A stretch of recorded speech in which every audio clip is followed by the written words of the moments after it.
Hi hello എല്ലാവർക്കും വണക്കം. ഇത്തവണത്തെ മാങ്ങ സീസണിൽ മാങ്ങ ഇല്ലാത്ത മാവുകൾ വളരെ കുറവാണ്. അതും ഒരിക്കലും മാങ്ങ ഉണ്ടാകാത്ത മാവിൽ വരെ മാങ്ങ ഉണ്ടായതായിട്ട് ഞാൻ കണ്ടിട്ടും കേട്ടിട്ടും ഉണ്ട്. അപ്പൊ ഇന്ന് നമ്മൾ വന്നിട്ടുള്ളത് ഒരു മാംഗോ പിക്കിളിന്റെ റെസിപ്പി ആയിട്ടാണ്. ഞാനിപ്പോൾ മണ്ണാർക്കാടാണുള്ളത്.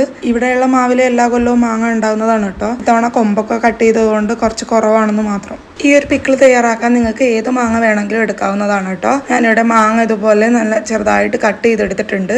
എന്നിട്ട് ഇതിൽ ഉപ്പ് പിടിക്കാനായിട്ട് കുറച്ച് കല്ലുപ്പും കൂടെ ഇട്ട് വെച്ചിട്ടുള്ളതാണ്. അതിനുശേഷം ഈ അച്ചാർ തയ്യാറാക്കാൻ വേണ്ടിയിട്ട് ഉലുവ സെപ്പറേറ്റ് ആയിട്ടും അതുപോലെ തന്നെ കടുക് സെപ്പറേറ്റ് ആയിട്ടും പൊടിച്ചു വെച്ചിട്ടുണ്ട്. ഇതെല്ലാം ഞാൻ ഇതിൽ പറഞ്ഞിരിക്കുന്ന ക്വാണ്ടിറ്റിയിൽ തന്നെ എടുക്കാൻ വേണ്ടി ശ്രദ്ധിക്കുക. കാരണം കൂടുതലായി കഴിഞ്ഞാൽ അച്ചാറിന് കയ്പ്പ് രസമായി പോവും. അതുകൊണ്ടാണ്. ഇതിലേക്ക് കുറച്ച് കായംപൊടിയും കൂടെ ആവശ്യമാണ്. അതും കൂടെ ഒന്ന് എടുത്ത് വെക്കുന്നുണ്ട്. കുറച്ച് വറ്റൽമുളക് നമ്മൾ ഇതുപോലെ റോസ്റ്റ് ചെയ്തിട്ടൊന്ന് പൊടിച്ചെടുത്തിട്ടുണ്ട്.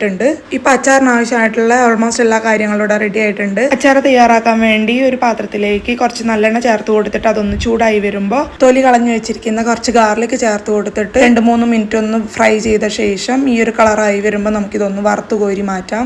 ഈ അച്ചാർ ഉണ്ടാക്കുന്നത് ഞാനല്ല കേട്ടോ, ജിജുവിന്റെ അമ്മയുടെ റെസിപ്പിയാണ് ഇത്. ഞാൻ വീഡിയോ എടുക്കുന്നു മാത്രമേ ഉള്ളൂ. ഇതേ ഓയിലിലേക്ക് കുറച്ച് കടുകും വറ്റൽമുളകും കൂടെ ചേർത്ത് കൊടുത്തിട്ട് കടുകൊന്ന് പൊട്ടി വരുമ്പോൾ സ്റ്റൗ ഓഫ് ചെയ്ത ശേഷം കുറച്ച് കറിവേപ്പിലയും കൂടെ ചേർത്ത് കൊടുക്കുന്നുണ്ട്. എന്നിട്ട് വീണ്ടും സ്റ്റൗ ഓൺ ചെയ്ത ശേഷം നമ്മൾ ഓൾറെഡി കട്ട് ചെയ്ത് വെച്ചിരിക്കുന്ന മാങ്ങയിലേക്ക് കുറച്ച് മഞ്ഞൾപ്പൊടിയും കൂടെ ചേർത്ത് കൊടുത്തിട്ട് ഈ എണ്ണയിലേക്ക് ഇട്ട് കൊടുക്കാം. അടുത്തതായിട്ട് നമ്മൾ എടുത്തു വെച്ചിരിക്കുന്ന പൊടികൾ ഓരോന്നായിട്ട് ആഡ് ചെയ്ത് കൊടുക്കാം. ആദ്യം തന്നെ കടുക് പൊടി, അടുത്തത് ഉലുവപ്പൊടിയും കായംപൊടിയും കൂടെ ഒരുമിച്ച് ചേർത്ത് കൊടുക്കാം. അതിനുശേഷം നമ്മൾ റോസ്റ്റ് ചെയ്ത് പൊടിച്ചു വെച്ചിരിക്കുന്ന വറ്റൽമുളക് ചേർത്ത് കൊടുക്കാം. അവസാനമായിട്ട് ഇതിലേക്ക് കളറിന് വേണ്ടിയിട്ട് കുറച്ച് കശ്മീരി മുളക് പൊടിയാണ് ചേർത്ത് കൊടുക്കുന്നത്. എന്നിട്ട് ഇതെല്ലാം കൂടെ നന്നായിട്ടൊന്ന് മിക്സ് ചെയ്തെടുക്കാം. എല്ലാം കൂടെ നന്നായിട്ടൊന്ന് മിക്സ് ചെയ്തെടുത്ത ശേഷം നമ്മൾ ഓൾറെഡി ഫ്രൈ ചെയ്ത് മാറ്റി വെച്ചിരിക്കുന്ന ഗാർലിക്കും കൂടെ ഇതിന്റെ മേലെയായിട്ട് ചേർത്ത് കൊടുത്തിട്ട് ഒന്നുകൂടി ഒന്ന് മിക്സ് ചെയ്തെടുക്കുന്നുണ്ട്. നമ്മൾ ഓൾറെഡി മാങ്ങ കട്ട് ചെയ്ത് വെച്ച ടൈമിൽ ഉപ്പ് ചേർത്തിട്ടുള്ളതാണ്. അതുകൊണ്ട് ആവശ്യമാണെങ്കിൽ മാത്രം കുറച്ച് ഉപ്പ് ചേർത്ത് കൊടുക്കാം.